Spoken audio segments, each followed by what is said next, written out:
Olá, irmãos, graça e paz, muito boa noite, vocês que nos assistem nesse momento.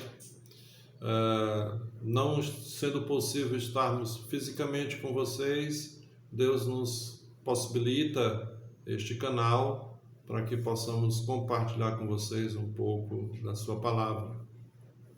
E nós queremos iniciar com uma oração pedindo a orientação de Deus, do seu Santo Espírito.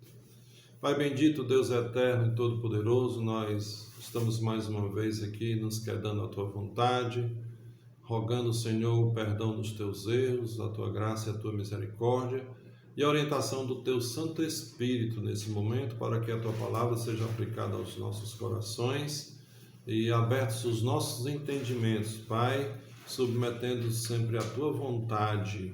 É assim que nós oramos e Te agradecemos em nome de Jesus. Queridos, nós temos falado nesses últimos dias sobre o reino de Deus, sobre o reino dos céus. E temos visto ali algumas características, temos estudado alguns detalhes sobre o reino de Deus. E a primeira coisa que nós temos visto é que, naturalmente, nós nascemos sob o domínio de Satanás. Biologicamente, fisicamente, nós nascemos num mundo tridimensional que é governo de Satanás. A própria palavra de Deus diz que este mundo jaz no maligno. Jesus se referiu a Satanás como o príncipe deste mundo, o príncipe deste século. Então, todos que temos a nossa descendência de Adão, biologicamente, fisicamente, seres humanos, que temos a nossa união à raça, nós nascemos neste mundo físico que é reino de Satanás. Mas como seres espirituais que também somos, né? Paulo escrevendo aos Tessalonicenses diz que nós somos corpo, alma e espírito. Deus colocou em Adão do seu espírito, soprou o fôlego de vida e Adão passou a ser uma alma vivente. Então somos matéria, mas também somos espírito. E também como seres espirituais nós nascemos sob o domínio de Satanás. Aquele anjo decaído que tentou usurpar o trono de Deus, que tentou colocar a sua estrela acima das estrelas de Deus, pela sua ganância, pela sua inveja, mas ele foi decaído. E espiritualmente todos nós também vivemos sob a égide de Satanás. Mas como Deus tem um plano e um projeto e reconciliou tudo consigo mesmo em Cristo Jesus, Deus nos oportuniza, Deus nos proporciona uma oportunidade para que nós sejamos novamente reinseridos no seu reino. E Jesus, no encontro com Nicodemos, diz que é necessário que o homem nasça de novo para poder ver o reino dos céus. E isso não entrava na cabeça do Nicodemos, porque ele não alcançava essa dimensão desta verdade. E Jesus dizia, mas você é um doutor da lei e você não entende dessas coisas? Quem nasce da água e da carne é da vontade do homem, mas quem nasce do Espírito é da vontade de Deus, portanto é necessário que o homem nasça espiritualmente, para só assim entrar no reino de Deus.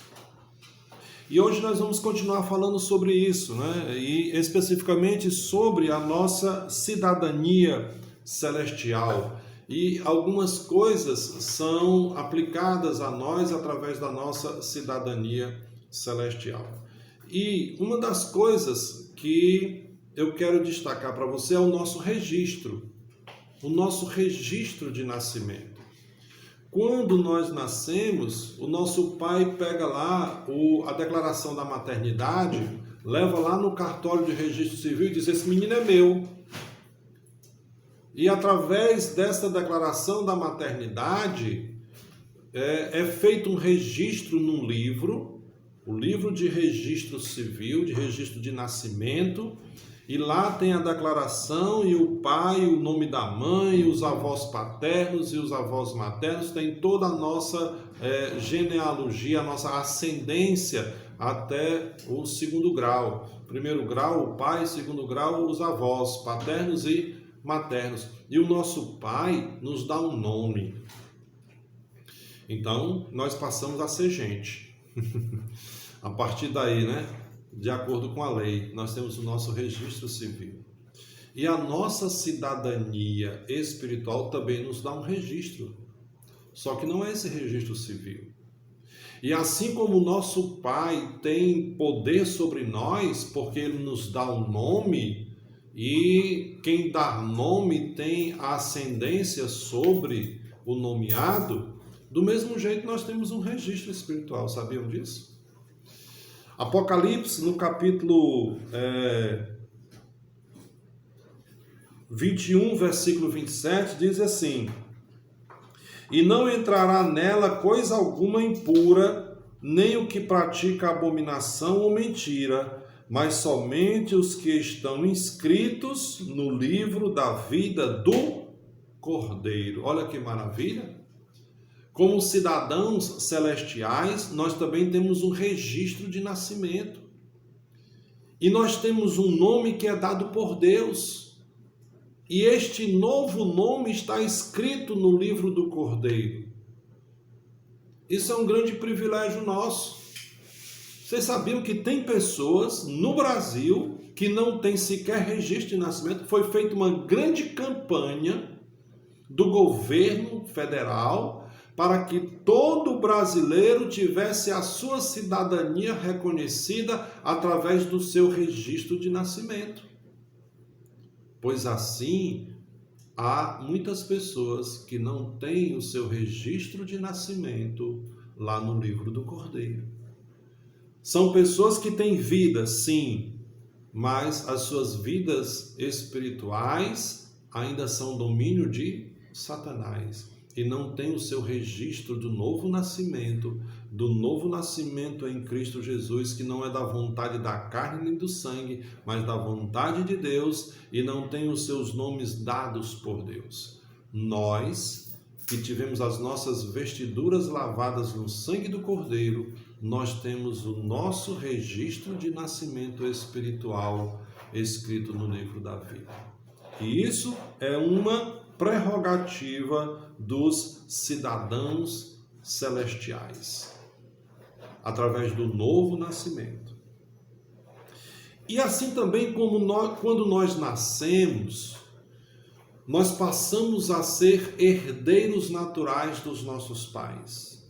Os nossos pais nos deixam uma herança. Alguns não deixam herança material, mas deixam uma herança de um legado de ensinamentos, de exemplos bons a serem seguidos. Deixam, às vezes, o nosso pai dizer assim: olha, eu não tenho dinheiro para deixar para vocês, mas o que eu vou deixar para vocês é o estudo, é o conhecimento que ninguém tira de vocês. E nós sabemos que as heranças materiais, muitas vezes, elas são mal administradas. Às vezes são motivo de briga, de confusão. Então, quando nós nascemos espiritualmente e que passamos a ter Deus como nosso Pai, nós também recebemos uma herança. Sabiam disso? E diferentemente desta herança material, física, terrena, que às vezes é motivo de briga, de confusão, de desavença entre irmãos, uns gananciosos, uns querendo tomar mais do que os outros, uns querendo ser privilegiados. Às vezes tem pais que privilegiam alguns herdeiros em detrimento aos outros, mas a nossa herança não é garantida. E a nossa herança não é motivo de briga, de confusão. Olha o que Jesus diz em João capítulo 14, versículo 2: na casa de meu pai há muitas moradas. Se não fosse assim, eu vou-lhe teria dito, vou preparar-vos lugar. Não precisa ninguém querer tomar a herança dos outros. Para cada um de nós está garantida uma herança. Jesus mesmo disse: eu vou preparar um lugar para cada um de vocês. Na casa do meu Pai tem espaço suficiente, e a herança de vocês é essa, é a morada eterna. Como cidadãos celestiais, nós temos direito a essa herança, porque nós somos filhos do Rei. Nós somos gerados novamente, como o apóstolo Pedro diz na sua primeira carta, no capítulo 3, que nós fomos gerados novamente. E fomos gerados para uma herança que não vai se corromper. Olha o que Pedro diz na primeira carta também, no capítulo 4. Para uma herança incontaminável. Em outras versões diz incorruptível, que jamais perecerá ou perderá seu valor, guardada nos céus para vós. Guardada, está lá reservada, está preservada para todos aqueles que voluntariamente assumirem esta nova filiação. É preciso que você voluntariamente assuma esta nova filiação. Jesus vai receber você de braços abertos, vai perdoar os seus pecados mediante a confissão dos seus pecados e a sua fé. Isso não é nosso, não vem de nós, é um dom de Deus, é o dom gratuito da salvação eterna. Então, primeiramente, nós temos um registro de nascimento espiritual. Nós temos o direito a uma herança incorruptível, porque nós passamos a ser herdeiros de Deus, co-herdeiros com Cristo. E esta herança, ela é garantida, preservada e uma herança eterna, incorruptível. Também, quando nós estamos aqui nesse mundo, nós fazemos aquisições, nós conquistamos algo, nós construímos um patrimônio, e muitas vezes isso é motivo de muita alegria. O meu maior patrimônio é a minha família, a minha esposa e os meus filhos. E quando nós nos casamos, isso foi um motivo de muita alegria. Quando os nossos filhos nasceram, isso foi um motivo de grande alegria. Quando nós adquirimos o nosso primeiro imóvel, isso foi um grande motivo de alegria. Mas Jesus disse que isso não deve ser o grande motivo de alegria das nossas vidas, porque isso se dá no nosso mundo material. Isso se dá enquanto nós estamos aqui. Isso pode existir ou não. Isso pode se acabar ou não. Quando Jesus enviou os discípulos 2 a 2, Jesus derramou poder sobre eles. E esse poder emanado de Jesus fazia com que eles expulsassem demônios, fazia com que eles curassem enfermos. A palavra em o nome de Jesus provocava grandes reações. E isso fazia com que os discípulos ficassem extasiados, eufóricos, excitados, alegres, comovidos. E eles voltaram falando dessas coisas para Jesus, do mesmo jeito que a gente conta as nossas alegrias. Muitas vezes os irmãos na igreja testemunham e falam que estavam alegres por conta disso e por conta daquilo. Olha, pastor, eu quero agradecer a Deus por isso, eu estou muito feliz, estou muito alegre. Do mesmo jeito eles voltaram para Jesus. Olha, Jesus, tu nem sabe o que foi que aconteceu, Senhor. Nós expulsamos o demônio, a gente falava e os demônios saíam e eram expulsos e tal. Jesus, foi mesmo, rapaz. E vocês estão alegres por isto? Sério? Porque vocês falaram e os demônios saíram? E se eu tirar esse poder de vocês? Porque vocês não têm esse poder. Esse poder fui eu que dei, e é temporário, é momentâneo. A alegria de vocês vai se acabar? Toda essa felicidade vai por terra? Esse não deve ser o motivo da alegria de vocês nessa vida. Sabe qual deve ser o motivo de grande alegria para vocês? Jesus diz em Lucas capítulo 10, versículo 20: Mas não vos alegreis, porque os espíritos se vos submetem. Alegrai-vos antes, por estarem os vossos nomes escritos nos céus. Esse é o grande motivo de alegria. Sermos cidadãos celestiais, termos o nosso registro de nascimento espiritual, sermos herdeiros de Deus, co-herdeiros de Cristo, com Cristo. Esse é que deve ser o grande motivo da nossa alegria. Foi isso que Jesus nos disse. Nós somos cidadãos celestiais. Então as nossas conquistas aqui, aquilo que a gente pode executar, aquilo que a gente pode manifestar, então isso tudo é passageiro. Os céus e a terra passarão, mas a minha palavra não passará. O reino de Deus estabelecido, Jesus disse na cruz do Calvário, tudo está consumado.